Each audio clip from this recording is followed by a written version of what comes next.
স্বাগত। এখন দুপুরের সঙ্গে আছি আমরা দুজন, আমি তানজিলা খান মিম এবং আমি তন্ময় কুমার রায়।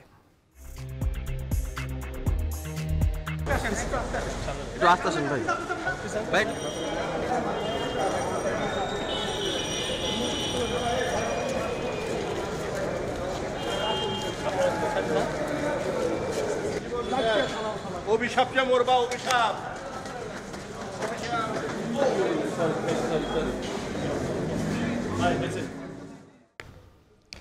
তন্ময়, ঢাকা বিশ্ববিদ্যালয়ে তোফাজ্জল হোসেনকে পিটিয়ে হত্যা মামলায় গ্রেপ্তার 6 শিক্ষার্থীকে সিএমএম আদালতে তোলা হয়েছে এবং দুপুর 12:30 কিছু পরে তাদের আদালতে নিয়ে আসা হয়। এর আগে গতকাল শাহবাগ থানায় মামলা দায়ের করে বিশ্ববিদ্যালয় প্রশাসন। এখন দুপুরে নিয়ে জানাবো বিস্তারিত।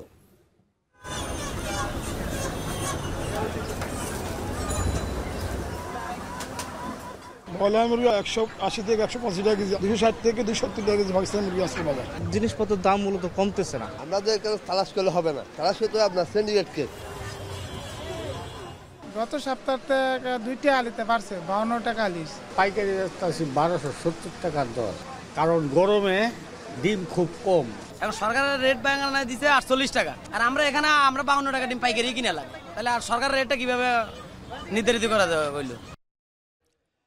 আমরা মুরগির ডিম এবং মাংসের দাম নিয়ে ক্রেতা এবং বিক্রেতাদের মিশ্র প্রতিক্রিয়ার কথা শুনছিলাম। দেশের বেশিরভাগ এলাকাতেই সরকার নির্ধারিত যে দাম রয়েছে সেই দামে মিলছে না মুরগির ডিম এবং মাংস।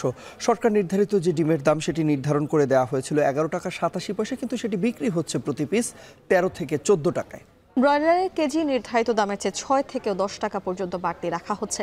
এখন দুপুরে সে বিষয়ে বিস্তারিত জানাবো, তবে শুরুতেই ঢাকা বিশ্ববিদ্যালয়ে তোফাজ্জল হোসেনকে পিটিয়ে হত্যা মামলায় গ্রেপ্তার 6 শিক্ষার্থীকে যে আদালতে আনা হয়েছে, এখন দুপুরে শুরুতেই বলছিলাম সেই প্রসঙ্গে জানাতে চাই। এই বিষয়ে আরও জানাতে সরাসরি আমাদের সঙ্গে যুক্ত হবেন সহকর্মী রাব্বি হোসেন। রাব্বি, আপনার কাছে জানতে চাই, আদালতে বিচারিক কার্যক্রম শুরু কখন নাগাদ হতে পারে বা বিচার কার্যক্রম সম্পর্কে বিস্তারিত একটু আমাদেরকে বলবেন।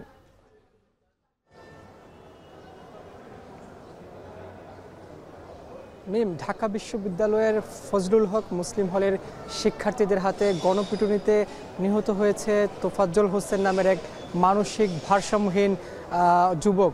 সেই ঘটনায় ঢাকা বিশ্ববিদ্যালয়ের প্রশাসন শাহবাগ থানায় মামলা দায়ের করেছে। সেই মামলার পরিপ্রেক্ষিতে এই ঘটনার সঙ্গে যারা যুক্ত ছিলেন, অভিযুক্ত ছিলেন, তাদের মধ্য থেকে 6 জনকে গ্রেফতার করা হয়েছিল গতকালকে। তাদেরকে কিছুক্ষণ আগেই সিএমএম আদালতে আনা হয়েছে। এখন তাদেরকে বিচারকের খাস কামরা রাখা হয়েছে। অর্থাৎ এখানে আমরা যতটুকু জানতে পেরেছি যে 164 ধারায় স্বীকারোক্তিমূলক জবানবন্দি নেওয়া হবে, যে তারা এই ঘটনার সঙ্গে যে যুক্ত ছিলেন, যে সেই যুক্ত নিজেরাই তাদের স্বীকারোক্তি দেবেন, এমনটা আমরা জানতে পেরেছি। যার কারণে এখন পর্যন্ত আসলে সেই কার্যক্রমটি শেষ হয়নি। আমরা শেষ হলে আরও বিস্তারিত জানতে পারবো যে তারা বিচারকের কাছে আসলে কি বলেছেন।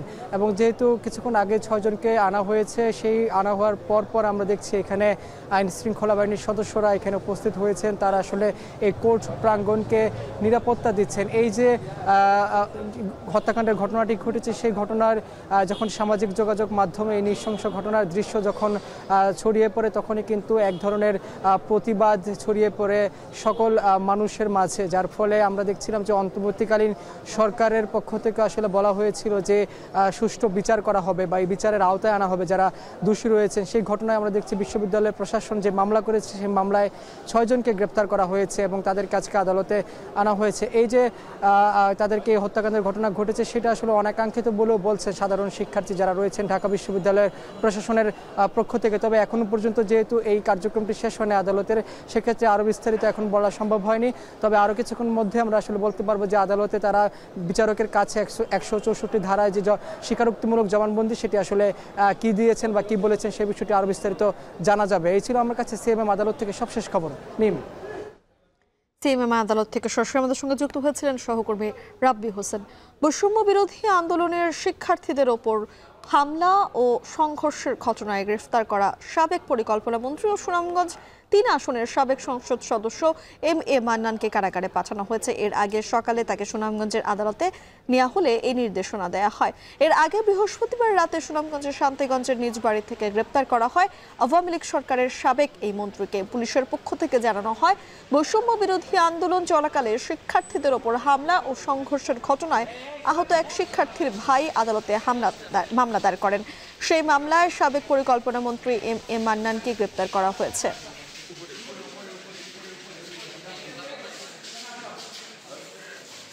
আমাদের উপর আক্রমণ চালায়, police tear shell rubber bullet নিক্ষেপ করে, এতে শত শত বিএনপি জামাত এবং ছাত্র জনতা আহত হয়। আমরা আইনজীবীরা আহত হয়, আমি নিজেও আহত হয়েছি।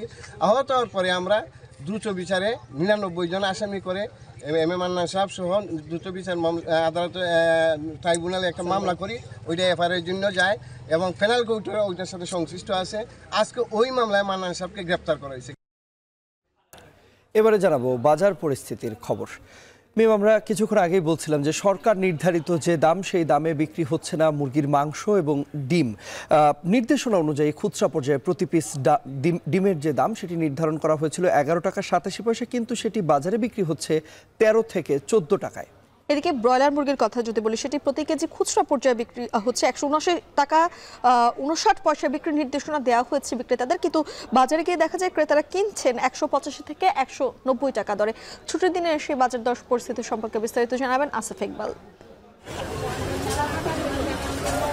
মন্ত্রণালয়ের নির্ধারিত দামে বিক্রি হচ্ছে না ডিম ও মুরগি। নির্দেশনা অনুযায়ী খুচরা পর্যায়ে প্রতি পিস ডিম 11 টাকা 87 পয়সায় বিক্রি করার কথা থাকলেও নগরীর বড় বাজারগুলোতে বিক্রি হচ্ছে 13 থেকে 14 টাকায়। ডিমের মতো নির্দেশনা মানছেন না মুরগি ব্যবসায়ীরাও। ব্রয়লার মুরগি প্রতি কেজি খুচরা পর্যায়ে 179 টাকা 59 পয়সায় বিক্রির নির্দেশনা থাকলেও ক্রেতাদের গুনতে হচ্ছে 185 থেকে 190 টাকা। এছাড়া সোনালী মুরগি প্রতি কেজি খুচরা পর্যায়ে 269 টাকা 64 পয়সায় বিক্রির কথা থাকলেও বিক্রি হচ্ছে 280 থেকে 290 টাকায়। বাড়তি দামে ডিম মুরগি বিক্রির কারণ হিসেবে সিন্ডিকেটকে দুষছেন ব্যবসায়ীরা। আর সরকারি নির্দেশনার পরেও নির্ধারিত দামে ডিম ও মুরগি কিনতে না পেরে ক্ষোভ জানিয়েছেন ক্রেতারা। এখন সরকারের রেট বাঙানায় দিচ্ছে 48 টাকা, আর আমরা এখানে 52 টাকা ডিম পাইকারি কিনে লাগে, তাহলে আর সরকারের রেটটা কিভাবে নির্ধারিত করা হইলো?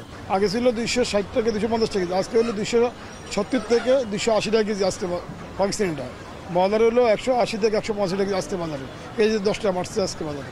ডিম আমি কিনতে ছিলাম 1 ডজন, চাইলাম লালটা কিনতে, দাম বেশি।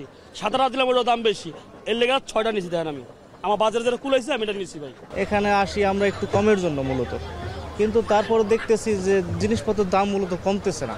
এদিকে সুখবর নেই সবজির বাজারেও। টানা বৃষ্টি ও বন্যার প্রভাবে দাম এখনো বাড়তি। কাঁচামরিচ বাদে কেজিতে 10 থেকে 15 টাকা বেড়েছে বেগুন, কাঁকরোল, বরবটি, ঢেঁড়স, চিচিঙ্গা, শসা, পটল সহ প্রায় সব ধরনের সবজির দাম। তবে কমেছে কাঁচামরিচের দাম। সোমবার 270 থেকে 280 টাকায় বিক্রি হওয়া কাঁচামরিচ কেজিতে 120 টাকা কমে শুক্রবার বিক্রি হচ্ছে 160 টাকা কেজি দরে। আজকে কাঁচামরিচের দামটা কম, একটু আস্তে আস্তে গত সপ্তাহের তুলনায় এই সপ্তাহ কমতে শুরু করছে। বৃষ্টির কারণে তো অনেকগুলো শাকসবজি নষ্ট হচ্ছে, নষ্ট হওয়ার কারণে কিন্তু দামটা একটু তুলনামূলক বেশি। আবার যে সময় আমদানি হয়ে যাবে ওই সময় দামটা একটু কমবে। সবই দেখতেছি একটু দাম বেশি আর কি। এটা যদি একটু কম হতো তাহলে আমাদের জন্য আর কি, নিম্ন আয়ের মানুষের জন্য একটু ভালো হয় আর কি। প্রতি সপ্তাহে কেজিতে 5 টাকা 10 টাকা করে বাড়তে থাকে, কিন্তু আমাদের অনেক কষ্ট হইতেছে। এদিকে তেমন কোনো স্বস্তির খবর নেই মাছের বাজারে। সব ধরনের মাছের দামই বেড়েছে কেজিতে প্রায় 5 থেকে 10 টাকা। চড়া দামেই বিক্রি হচ্ছে প্রতি কেজি পাঙ্গাস, তেলাপিয়া, চাষের কই, ছোট রুই সহ প্রায় সব ধরনের মাছ। অপরিবর্তিত আছে মাংসের বাজার। প্রতি কেজি গরুর মাংস বিক্রি হচ্ছে 700 থেকে 750 টাকায়। খাসির মাংস বিক্রি হচ্ছে 1000 থেকে 1100 টাকা কেজি দরে। আসিফ ইকবাল, এখন, ঢাকা। তন্ময়, আমরা কিছুক্ষণ আগেও কিন্তু বলছিলাম সরকার নির্ধারিত একটি দাম রয়েছে, সেটি ব্রয়লার মুরগি, সোনালী মুরগি, পাশাপাশি ডিমেরও কিন্তু দাম বেঁধে দেওয়া হচ্ছে, কিন্তু কোনো কিছুই কিন্তু বাজারে সরেজমিনে গিয়ে দেখা গিয়েছে যে সেই সরকার নির্ধারিত দামে বিক্রি হচ্ছে না। এবং বরাবরের মতো আমরা দেখেছি যারা বিক্রেতা রয়েছেন তারা অজুহাত সামনে এনেছেন, এবং সেটি হচ্ছে যে সরবরাহ কম রয়েছে বাজারে, যে কারণে কিছুটা দাম বেড়েছে। পাশাপাশি তারা যেটি বলেছেন যে পাইকারি যে বাজারগুলো রয়েছে সেই বাজারগুলোতে দাম না কমার কারণে খুচরা পর্যায়ে যে বাজার সেই বাজারে কিছুটা দাম বাড়ছে। সহকর্মীদের পাঠানো তথ্য ছবিতে জানবো বিস্তারিত। গত 15 সেপ্টেম্বর মুরগি ও ডিমের দাম নির্ধারণ করে দেয় সরকার। 5 দিন পেরিয়ে গেলেও বেঁধে দেয়া দামে মুরগি ও ডিম মিলছে না বাজারে। বাস্তবে সরকারের নির্দেশনা শুধু কাগজে কলমেই সীমাবদ্ধ রয়েছে। সাপ্তাহিক ছুটির দিনে চট্টগ্রামের নির্ধারিত দাম তো দূরের কথা, উল্টো কেজিতে 5 থেকে 10 টাকা বেড়েছে মুরগির দাম। গেল সপ্তাহে ব্রয়লার মুরগি 180 টাকায় বিক্রি হলেও চলতি সপ্তাহে বিক্রি হচ্ছে 190 টাকায়। সোনালী মুরগির সরকার নির্ধারিত দাম 280 টাকা হলেও বিক্রি হচ্ছে 320 টাকায়। আর ডিম প্রতি ডজন বিক্রি হচ্ছে 155 টাকায়, যা সরকারের বেঁধে দেওয়া দামের তুলনায় 13 টাকা বেশি। দাম বাড়ার কারণ হিসেবে বিক্রেতারা বলছেন, উৎপাদক ও পাইকারি পর্যায়ে সরকারি দাম মানছেন না অসাধু সিন্ডিকেট। তাই খুচরা পর্যায়ে সরকারের নির্ধারিত দামে পণ্য বিক্রি সম্ভব হচ্ছে না। 1000 কেজি মাল গ্রামের থেকে আনলে ওরা 100 কেজি মাল শর্ট হয়, তো শর্ট হলে আমাদের কাছে এগুলো ঘাটতিতে পূরণ করে। তো আমাদের কেজিতে 60 টাকার ঘাটতি আছে, 75 টাকা পড়ে যাবে, কাস্টমারের সিলেট টাকা দেয় না, 80 টাকা পড়ে যাবে, আমাদের ম্যাক্সিমাম 90 টাকা ফার্ম বেচতে হবে। আমরা এখান থেকে মাল আনি, আমরা এখান থেকে বিক্রি করি, আমরা কেজি 5 টাকা 10 টাকা লাভের মাল বিক্রি করি। ঠিক আছে, আপনারা ধরতে হবে, অভিযান চালাতে হবে, ওখানে চালাতে হবে যেখানে মেন আড়ত আছে ওইখানে। বন্যা পরিস্থিতি হয়েছিল, ওই বন্যা পরিস্থিতিতে অনেক ঘাটতি হয়েছে, ওই ঘাটতিটা পূরণ করতে সময় লাগে। আমরা এগুলো লোকাল খামার থেকে কিনতে হয়, আমরা বেশি দাম দিয়ে কিনতে হয়, ওরা বিভিন্ন ধরনের ওটা বুঝে বেছে আমরা কিনতে হয়। এদিকে বৈরী আবহাওয়া, বন্যা ও সপ্তাহ জুড়ে চলমান তাপদাহের কারণে ময়মনসিংহের প্রান্তিক পর্যায়ের খামারগুলোতে 40% কমেছে ডিমের উৎপাদন। বাজারে তৈরি হয়েছে সরবরাহ ঘাটতি। এ কারণে সরকারের বেঁধে দেওয়া দামে মিলছে না ডিম। সপ্তাহের ব্যবধানে হালিতে 2 থেকে 3 টাকা বেড়ে বর্তমানে ডিম বিক্রি হচ্ছে 53 থেকে 54 টাকায়। তবে সরবরাহ স্বাভাবিক থাকায় নির্ধারিত দামেই মিলছে মুরগি। এই রেটে তো এই রেট সরকারের রেট, আমরা জিনিস না পারলে বেচবো কই? আমরা তো অনেক দামে বেশি কিনতেছি, তারপরে তো যে ঘর খালি ডিম নাই, ডিম পাই না। গত সপ্তাহে কিনছি 50-55, এই সপ্তাহে 60 টাকা কিনছি। আছে ডিম, মুরগির ডিম। সরকার যে দাম মূল্য বেঁধে দিচ্ছে, এটা হয়তো আমরা কিনতে পারতেছি না। স্বস্তি নেই কুমিল্লার বাজারেও, সেখানেও বেঁধে দেওয়া দামে মিলছে না কোনো পণ্য। উল্টো সপ্তাহের ব্যবধানে বেড়েছে ডিম ও মুরগির দাম। কুমিল্লার খুচরা বাজারগুলোতে প্রতি ডজন মুরগির ডিম বিক্রি হচ্ছে 165 থেকে 170 টাকায়। ডিমের বাজার ঘুরে ক্রেতা যখন মুরগির বাজারে, স্বস্তি নেই সেখানেও। সপ্তাহের ব্যবধানে 20 টাকা বেড়ে ব্রয়লার বিক্রি হচ্ছে 185 থেকে 190 টাকায়। সোনালী 270 টাকা, আর লেয়ার কিনতে গুনতে হচ্ছে 320 টাকা। এটি যারা পাইকারি মাল বেছে, পাইকারি যারা এনে দিয়ে যায় তার কাছে হইবেন, আমরা কাছে পাইতেন না। আমরা তো মাল যা দিতে আছে তারা লিখে দিয়ে দিয়েছে, আমরা 5-7 টাকা 10 টাকা কেজিতে লাভ করে ব্যস্ত আছি। চারিদিকে বন্যা হয়েছে, খামার টামার নষ্ট হয়েছে, তো এই কারণে দাম বেশি। ক্রেতারা বলছেন, সবশেষ গত মার্চে উৎপাদক থেকে ভোক্তা পর্যায়ে 29 পণ্যের দাম বেঁধে দিয়েছিল আওয়ামী লীগ সরকার, যার সুফল পাননি ক্রেতারা। নতুন সরকার গঠন হলেও একই পথে হাঁটছেন ব্যবসায়ীরা। তাই বাজার তদারকি জোরদার করার দাবি জানিয়েছেন ক্রেতারা।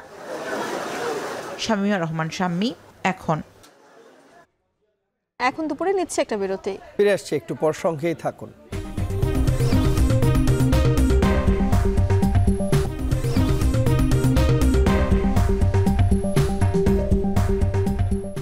ফিরে এলাম বিরতির পর। দেখছেন এখন দুপুর। আজ বিকেল 3:30 থেকে প্রতি শুক্রবার চলাচল শুরু করতে যাচ্ছে মেট্রো রেল। সেই সাথে 2 মাসের বেশি সময় ধরে বন্ধ থাকা কাজীপাড়া স্টেশনটিও খুলছে আজ। তবে মিরপুর 10 স্টেশন চালু করতে আরও কিছুদিন সময় লাগবে বলে জানিয়েছে মেট্রো রেল কর্তৃপক্ষ। বিকেল 3:30 থেকে রাত 9টা পর্যন্ত উত্তর থেকে মতিঝিল রুটে চলাচল করবে দ্রুতগতির এই গণপরিবহন। একই সঙ্গে বিকেল 3:50 থেকে রাত 9:40 পর্যন্ত মতিঝিল থেকে উত্তর রুটে 12 মিনিট পর মেট্রো বাণিজ্যিকভাবে চলাচল করবে। নতুন এই সিদ্ধান্ত অনুযায়ী এখন থেকে সপ্তাহের 7 দিনে চলবে মেট্রো রেল।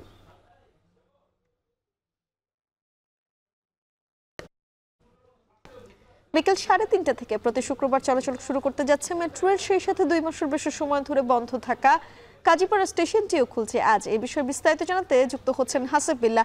হাসিব, আপনার কাছে জানতে চাই, স্টেশনটি মেরামতে 20,50,000 টাকা তো খরচ হয়েছে, চালু করতে প্রস্তুতি কি দেখছেন?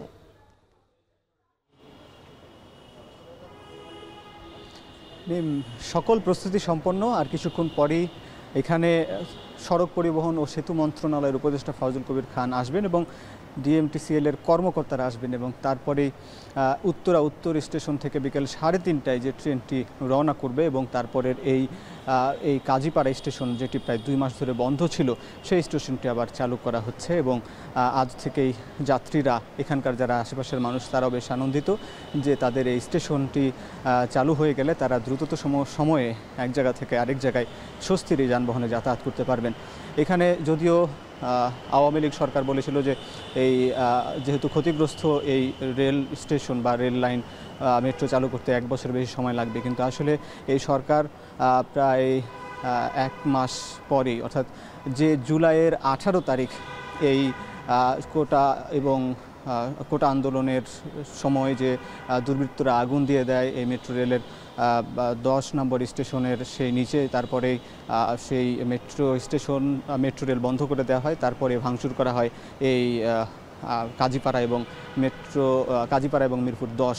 এবং তারপরে আমরা দেখেছি যে তারপর থেকেই বন্ধ ছিল এবং আগস্টের 25 তারিখ রোববার কর্মদিবসের প্রথম দিন থেকেই উত্তরা স্টেশন থেকে সকাল 10টা 10 মিনিট থেকে রওনা করে এবং প্রতিদিন এই মেট্রো রেল চলছে। এবং ঢাকাবাসীর জন্য আরেকটি স্বস্তির খবর হচ্ছে যে শুক্রবারও যারা যাতায়াত করতে চান খুব দ্রুততম সময়ে স্বস্তির যানবাহনে কিন্তু তারা যাতায়াত করতে পারবেন এবং সেই যাত্রাটা শুরু হচ্ছে আজ এই 3:30 থেকে। এই ছিল মিম সব শেষ পরিস্থিতি। কাজীপাড়া স্টেশন থেকে সরাসরি যুক্ত হচ্ছিলেন সহকর্মী হাসিব বিল্লাহ। দেখছেন এখন দুপুর। কক্সবাজারে বেড়েছে পর্যটকদের ভিড়, তপ্ত রোদে সমুদ্র জলে স্বস্তি খোঁজার চেষ্টা পর্যটকদের। এদিকে পর্যটকদের আনাগোনায় মুখর হয়ে উঠেছে কুয়াকাটা সমুদ্র সৈকত, চাঙা হয়ে উঠেছে পর্যটন কেন্দ্রিক ব্যবসা বাণিজ্য। এই বিষয়ে বিস্তারিত জানাতে কক্সবাজার থেকে আমাদের সঙ্গে যুক্ত হবেন সহকর্মী মন্তোষ বেদজ্ঞ এবং কুয়াকাটা থেকে আমাদের সঙ্গে যুক্ত আছেন সহকর্মী জসিম পারভেজ। শুরুতেই যাচ্ছি মন্তোষের কাছে। মন্তোষ, আমরা বলছিলাম যে এরই মধ্যে কক্সবাজার সমুদ্র সৈকতে পর্যটকদের ভিড় বেড়েছে, জানাবেন যে পর্যটন কেন্দ্রিক ব্যবসা বাণিজ্য কেমন হচ্ছে?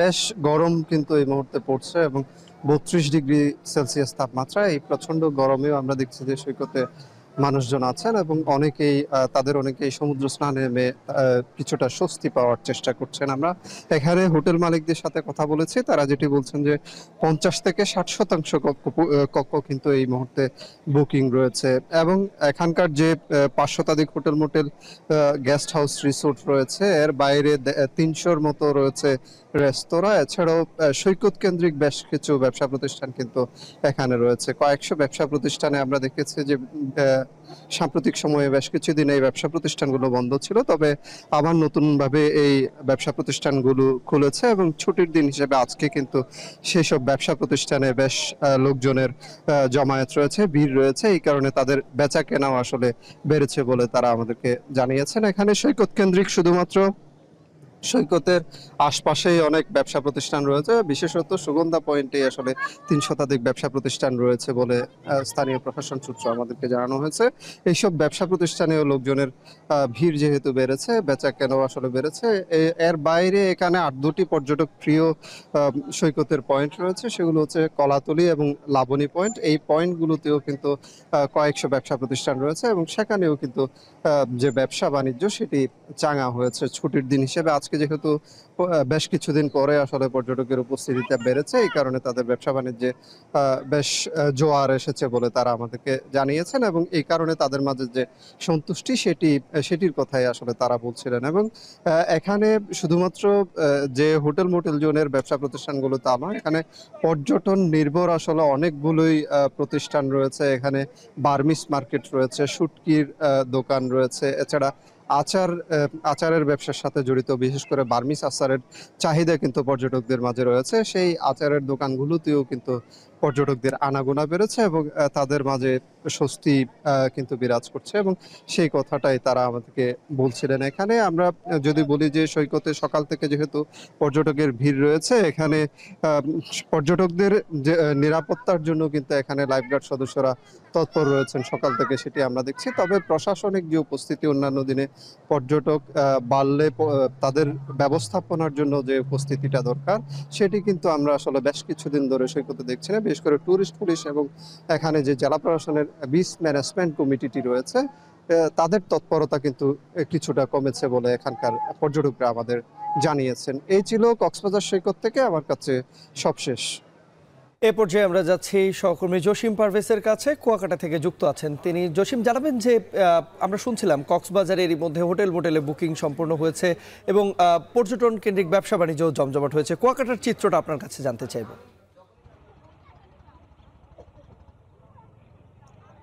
জি, কুয়াকাটা হচ্ছে দেশের দ্বিতীয় সমুদ্র কেন্দ্রিক পর্যটন কেন্দ্র। আর এই পর্যটন কেন্দ্র কুয়াকাটাকে সাগর কন্যা হিসেবেও খ্যাতি অর্জন করেছে। কেননা আপনি জানেন যে পর্যটন কেন্দ্র কুয়াকাটা একই স্থানে দাঁড়িয়ে সূর্যোদয়, সূর্য অস্ত এবং এখানকার নয়ন অভিরাম যে সকল বন বনানী রয়েছে সে সকল বন বনানী কিন্তু পর্যটকদের আকৃষ্ট করছে। সে কারণেই পদ্মা সেতু উদ্বোধনের পর থেকেই দেশের বিভিন্ন স্থান থেকে সারা বছর ধরেই কিন্তু এই কুয়াকাটায় পর্যটকের ঢল নামে।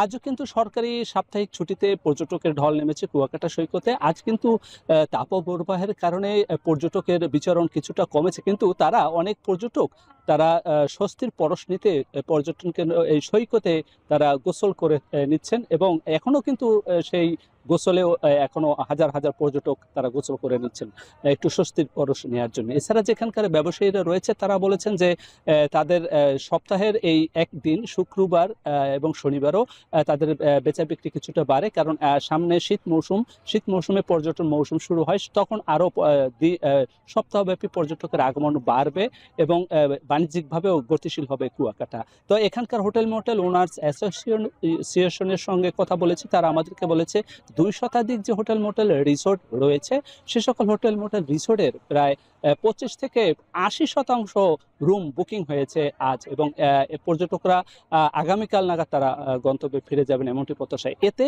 পর্যটন কেন্দ্র কুয়াকাটার সকল শ্রেণীর ব্যবসায় কিছুটা গতি এসেছে। আপনাকে আরও জানিয়ে রাখি, এখানে যে পর্যটন কেন্দ্র কুয়াকাটা যে আন্তর্জাতিক মানের যে পর্যটন স্পট গড়ার জন্য যে মাস্টার প্ল্যান বাস্তবায়ন হলে এখানে বিনিয়োগকারীরা আরও আসবেন এবং পর্যটন কেন্দ্র আরও গতিশীল হবে, অর্থনৈতিকভাবে আরও উন্নতি লাভ করবে এখানকার সংশ্লিষ্ট সকলে। এই ছিল আমার কাছে সবশেষ। ছুটির দিনে পর্যটন কেন্দ্রিক ব্যবসা বাণিজ্য এবং পর্যটকদের ভিড়ের খবর আমরা জানছিলাম। কুয়াকাটা থেকে আমাদের সঙ্গে যুক্ত হয়েছিলেন সহকর্মী জসিম পারভেজ এবং এর আগে কক্সবাজার থেকে আমাদের সঙ্গে যুক্ত ছিলেন সহকর্মী মন্তোষ বেদজ্ঞ। বাংলাদেশ ভারতের কূটনীতি বহুপাক্ষিক হলেও গত 15 বছরের সম্পর্ক রূপ নিয়েছিল ক্ষমতাসীনদের সম্পর্কে, এমনটাই কিন্তু বিশ্লেষকরা মনে করছেন। তবে সব কিছুকে ছাপিয়ে কূটনৈতিক যে সম্পর্ক রয়েছে সেটি আসলে আগামীতে কোন দিকে মোড় নেয় সেটি দেখার অপেক্ষায় রয়েছে দুদেশের জনগণ।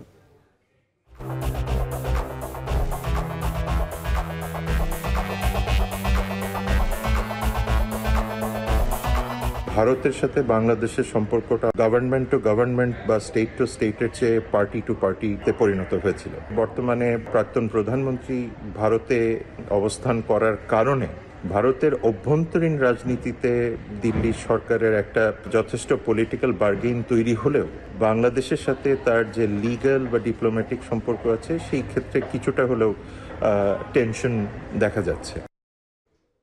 বাংলাদেশ ভারতের কূটনৈতিক সম্পর্কের নতুন হিসেব নিয়ে প্রতিবেদন থাকছে এখন দুপুরে, তবে তার আগে নেব এখন একটা বিরতি। ফিরছি একটু পর, সঙ্গেই থাকুন।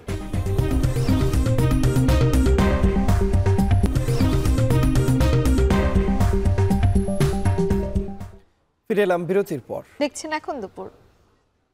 বাংলাদেশ ভারতের কূটনীতি বহুপাক্ষিক হলেও গত 15 বছরের সম্পর্ক রাষ্ট্রের সঙ্গে রাষ্ট্রের কিংবা সরকারের সঙ্গে সরকারের ছিল না।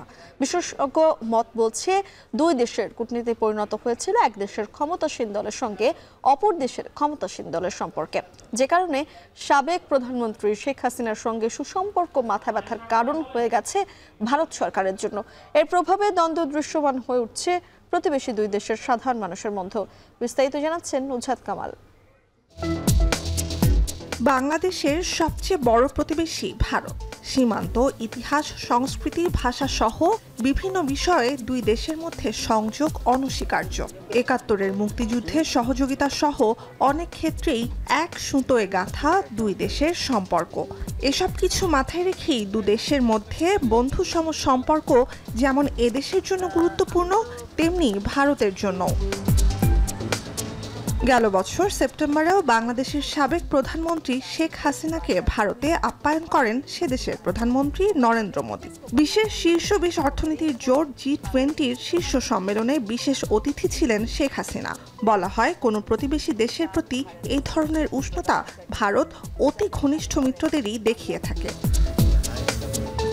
কিন্তু 1 বছর পর শেখ হাসিনার সঙ্গে এই ঘনিষ্ঠতাই মাথা ব্যথার কারণ হয়ে দাঁড়িয়েছে ভারত সরকারের জন্য। টানা 15 বছর শাসনের পর গেল মাসে ছাত্র আন্দোলনে ক্ষমতাচ্যুত প্রধানমন্ত্রী দেশ ছেড়ে আশ্রয় নেন ভারতে গিয়ে। সরকার পতনের পর থেকেই শেখ হাসিনাকে আশ্রয় দেয় নয়াদিল্লির তীব্র সমালোচনায় মুখর বিভিন্ন মহল। তাকে দ্রুত দেশে ফেরত পাঠানোর আহ্বানও জানান অনেকে। বিজেপি বাংলাদেশের যে বাকি গুরুত্বপূর্ণ রাজনৈতিক দলগুলি ছিল এবং সাধারণ জনগণের যে রাজনৈতিক আকাঙ্ক্ষা সেটার প্রতিফলনকে অনুধাবন করতে পারেনি। সে কারণে আমার মনে হয় যে বর্তমানে প্রাক্তন প্রধানমন্ত্রী ভারতে অবস্থান করার কারণে ভারতের অভ্যন্তরীণ রাজনীতিতে দিল্লি সরকারের একটা যথেষ্ট পলিটিক্যাল বার্গেইন তৈরি হলেও বাংলাদেশের সাথে তার যে লিগ্যাল বা ডিপ্লোম্যাটিক সম্পর্ক আছে সেই ক্ষেত্রে কিছুটা হলেও টেনশন দেখা যাচ্ছে।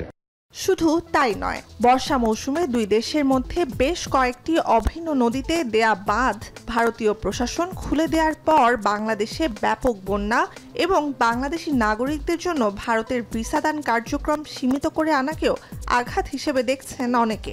2023 সালে ভারতে ভ্রমণ করেছেন প্রায় 16 লাখ বাংলাদেশি। পর্যটন ও চিকিৎসার ক্ষেত্রে বরাবরই বাংলাদেশিদের অন্যতম পছন্দের গন্তব্য ভারত। কূটনীতি আর বাণিজ্যেও নয়াদিল্লি আর ঢাকার সম্পর্ক দীর্ঘদিনের। বিশেষ করে কয়েক দশক ধরে শেখ হাসিনা ও তার দল আওয়ামী লীগের ভারতপন্থী ভাবমূর্তি জোরালো হয়েছে। ভোটের বৈধতা দেয়া ও গণতন্ত্র বিরোধী কার্যকলাপ, বিরোধী মত দমন সহ অনেক গুরুতর অভিযোগ থাকা শেখ হাসিনাকে এক যুগের বেশি সময় ধরে ক্ষমতায় রাখতে নয়াদিল্লির সহযোগিতা ছিল বলেও অভিযোগ করেন অনেকে। গত 15 বছরে এই সম্পর্কটা এককেন্দ্রিক রাজনৈতিক সম্পর্কে পরিণত হয়েছিল, যে কারণে ভারতের সাথে বাংলাদেশের সম্পর্কটা অনেক বেশি গভর্নমেন্ট টু গভর্নমেন্ট বা স্টেট টু স্টেটের চেয়ে পার্টি টু পার্টিতে পরিণত হয়েছিল। আবার শেখ হাসিনা সরকারের পতনের পর দেশের সাম্প্রদায়িক হামলা, বিশেষ করে সনাতন ধর্মাবলম্বীদের নিরাপত্তা ইস্যুতে ক্ষোভ ছড়িয়েছে ভারতেও। মার্কিন প্রেসিডেন্ট জো বাইডেনের সঙ্গে কথা বলে বিষয়টি আন্তর্জাতিক অঙ্গনেও নিয়ে গেছেন মোদি। যদিও দেশে সাম্প্রদায়িক হামলা প্রতিরোধে অন্তর্বর্তী সরকার বদ্ধপরিকর জানিয়ে ভারতের প্রধানমন্ত্রী নরেন্দ্র মোদীর সঙ্গে ফোনালাপ করেন প্রধান উপদেষ্টা ডক্টর মোহাম্মদ ইউনূস। একই সঙ্গে দেশে হিন্দু সহ সংখ্যালঘু ও আদিবাসী গোষ্ঠীর নিরাপত্তা নিশ্চিতের প্রতিশ্রুতিও দেন তিনি। এছাড়াও গণতন্ত্র, স্থিতিশীলতা ও শান্তি ফেরানোর পাশাপাশি প্রগতিশীল বাংলাদেশ গড়তে ভারতের সহযোগিতাও চান প্রধান উপদেষ্টা। তবে সম্প্রতি ভারতীয় বার্তা সংস্থা পিটিআইকে ডক্টর ইউনূসের দেয়া সাক্ষাৎকার প্রকাশের পর কিছুটা থমথমে দুই দেশের কূটনীতি। ভারতে বসে বাংলাদেশ নিয়ে শেখ হাসিনার রাজনৈতিক মন্তব্য দুই দেশের বন্ধুত্বের আভাস নয় বলে মন্তব্য করেন প্রধান উপদেষ্টা। উল্লেখ করেন শেখ হাসিনার বিবৃতি নিয়ে দেশে অস্বস্তি এবং বাংলাদেশ ভারতের সম্পর্কের অবনতির কথাও। হিন্দুদের ওপর হামলার ঘটনা অতিরঞ্জিত আকারে প্রকাশ করা হচ্ছে বলেও ভারতের দিকে প্রশ্ন ছুড়ে দেন ডক্টর ইউনূস। এসব ঘটনা প্রবাহের মধ্যেই চলতি মাসের শেষে নিউ ইয়র্কে জাতিসংঘ সাধারণ পরিষদের ৭৯তম অধিবেশনের সাইডলাইনে মোদির সঙ্গে সাক্ষাতে আগ্রহ প্রকাশ করেন ডক্টর ইউনূস এবং এ বিষয়ে এখন পর্যন্ত কোনো প্রতিক্রিয়া জানায়নি নয়াদিল্লি। আমার মনে হয় না যে ভারত এই মুহূর্তে কূটনৈতিকভাবে কমফোর্টেবল বা প্রিপেয়ার্ড বাংলাদেশের রাজনৈতিক দলগুলির সাথে এবং ইন্টারিম গভর্নমেন্টের সাথে একটি সৌহার্দ্যপূর্ণ সম্পর্ক স্থাপন করতে। যে কারণে আমার মনে হয় যে ডক্টর মোহাম্মদ ইউনূসের সাথে জাতিসংঘের সভার সময় সাইডলাইন মিটিংয়ের ক্ষেত্রে তাদের প্রস্তুতির ঘাটতি আছে। এমন পরিস্থিতিতে ৩ দিক থেকে ঘিরে থাকা প্রতিবেশী এবং দক্ষিণ এশিয়ার শীর্ষ অর্থনীতির দেশটির সঙ্গে বাংলাদেশের কূটনৈতিক সম্পর্ক ভবিষ্যতে কোন দিকে মোড় নেয় তা দেখার অপেক্ষায় দুদেশের জনগণ। নুজহাত কামাল, এখন বিশ্ব। রাঙামাটি ও খাগড়াছড়ি শহরে আইনশৃঙ্খলা পরিস্থিতি নিয়ন্ত্রণে ১৪৪ ধারা জারি করেছে প্রশাসন। বিস্তারিত জানাতে যুক্ত হচ্ছেন সহকর্মী জিয়াউর রহমান জুয়েল। চলে যাব তার কাছে। জুয়েল, জানাবেন যে ১৪৪ ধারা জারির পর শহরের পরিস্থিতি কতটা নিয়ন্ত্রণে এলো?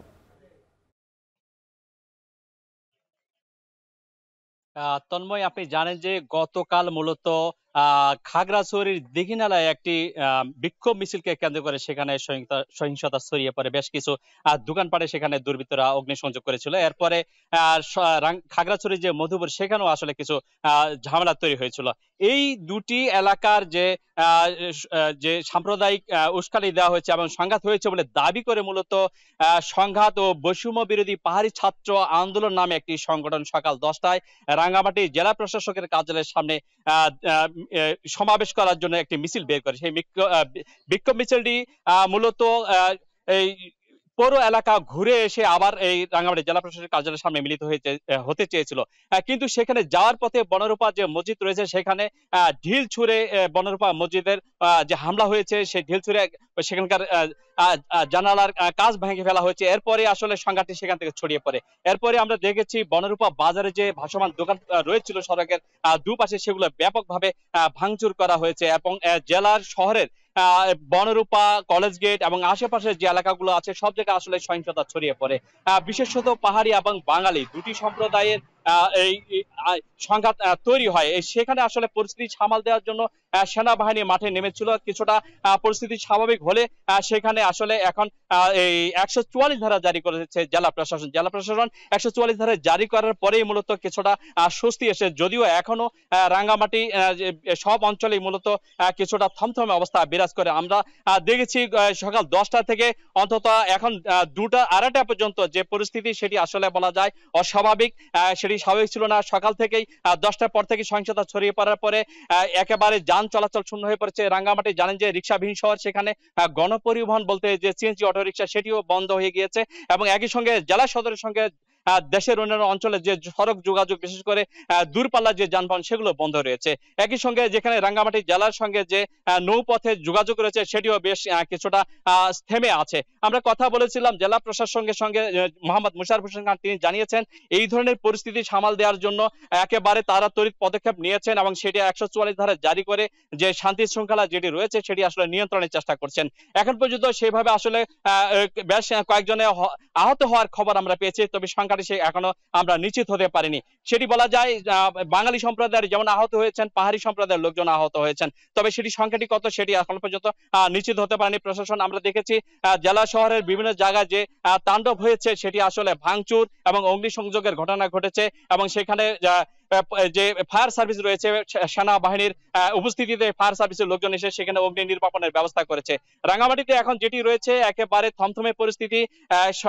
সব জায়গায় সেনাবাহিনী টহল রয়েছে, পুলিশ সেখানে মোতায়েন হয়েছে এবং স্বাভাবিক পরিস্থিতি স্বাভাবিক থাকবে বলে জেলা প্রশাসন থেকে বলা হচ্ছে। খাগড়াছড়িতেও এখন সেখানে 144 ধারা জারি করা হয়েছে, সেখানে পরিস্থিতি নিয়ন্ত্রণে রয়েছে বলে সেখানকার প্রশাসন জানিয়েছে। এই ছিল আমার কাছে সবশেষ। তন্ময়।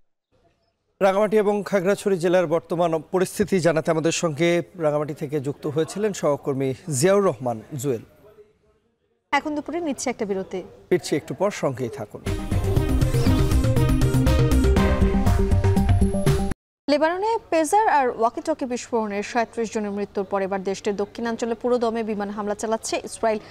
গাজায় যুদ্ধ শুরুর পরেই প্রথম এত বড় পরিসরে লেবাননে হামলা চালালো তেল আবিব। হিজবুল্লাহ প্রধান হাসান নাসরুল্লাহ বলেছেন, যোগাযোগ যন্ত্র বিস্ফোরণ ঘটিয়ে সব সীমা অতিক্রম করেছে ইসরায়েল। এদিকে বারবার ইসরায়েল লেবানন যুদ্ধবিরতির আহ্বান আসছে যুক্তরাষ্ট্র, যুক্তরাজ্য সহ বিশ্বের বিভিন্ন দেশ থেকে। আরো জানাবেন নিশিতা ব্রহ্ম। স্থানীয় সময় বৃহস্পতিবার মধ্যরাত থেকে লেবাননের দক্ষিণাঞ্চলে দফায় দফায় বিমান হামলা চালাচ্ছে ইসরায়েলি বাহিনী।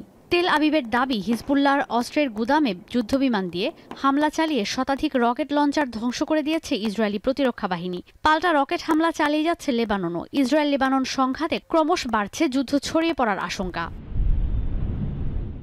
লেবানন কখনোই যুদ্ধের ভয়ে থাকতে পারে না উল্লেখ করে যে কোনো ধরনের সংঘাত এড়ানোর সর্বোচ্চ চেষ্টার আহ্বান জানিয়েছে ফ্রান্স। ওয়াশিংটন বলছে, গাজার পাশাপাশি লেবানন, ইসরায়েল এমনকি গোটা মধ্যপ্রাচ্যে চলমান সংকটের কূটনৈতিক সমাধান জরুরি হয়ে দাঁড়িয়েছে। ঝুঁকিতে সব ব্রিটিশ নাগরিককে লেবানন ছাড়ার নির্দেশ দিয়েছে ব্রিটিশ পররাষ্ট্র মন্ত্রণালয়। Diplomatic resolution is achievable. That's what we still believe. It is urgent, obviously. The conflict along the blue line has gone on for way too long, far too long, and it needs to get to a resolution quickly. And so we're going to continue. এদিকে Pentagon জানিয়েছে, আঞ্চলিক দ্বন্দ্ব ঠেকাতে মধ্যপ্রাচ্যে মার্কিন সামরিক উপস্থিতি থাকবে আগের মতোই। The US was not involved in any way, so I don't have anything to add on these particular separate incidences that we've seen. Separately, we are always concerned about escalation.